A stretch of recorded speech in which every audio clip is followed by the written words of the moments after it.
When it comes to drugs, China is one of the world's toughest hardliner. But that doesn't mean the country faces less of a problem.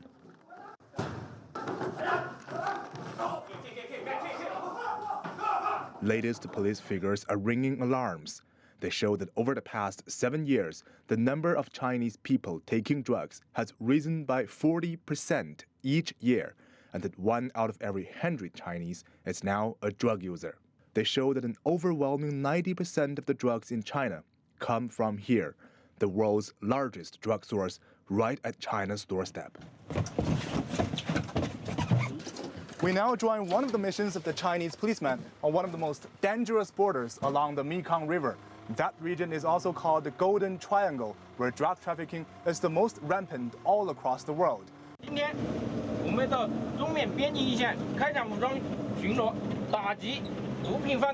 Mr. Zhang Genquan is one of the most experienced policemen in a small border town called Tengchong.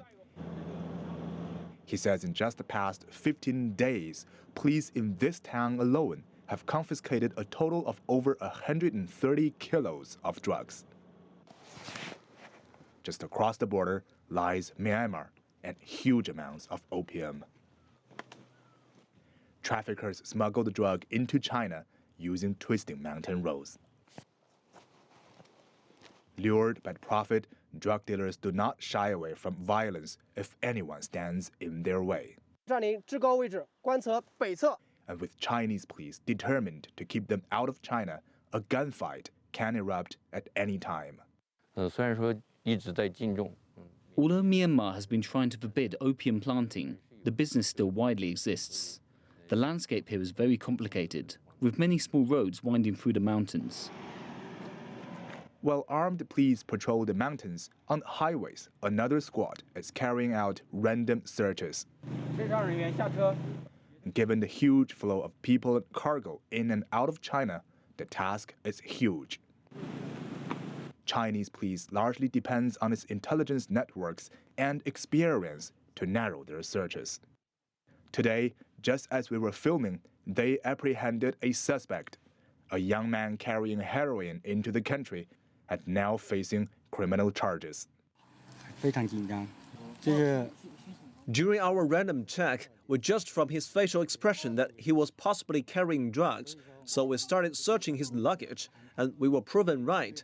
Traffickers bringing in little amounts of drugs are like ants moving things to their nest, but the total quantity of drugs they bring in can be potentially huge if we don't stop them. Just how huge the officers showed us. All these drugs, ranging from heroin to opium and to synthetic drugs, were confiscated from one recent operation. Police say traffickers have all kinds of creative ways of hiding their drugs. Even this small sculpture can be used as a tool. Through our intelligence, we learned the exact time and location of a trade and managed to bust the entire gun in one swoop, confiscating a total of 105 kilos of drugs. Sadly, it's just a drop in the ocean. China's Public Security Ministry says the country now faces a grave situation in the battle against drugs. It also calls for stronger international efforts to crack down on this insidious enemy at the country's doorstep. Han Peng, CCTV, Yunnan Province.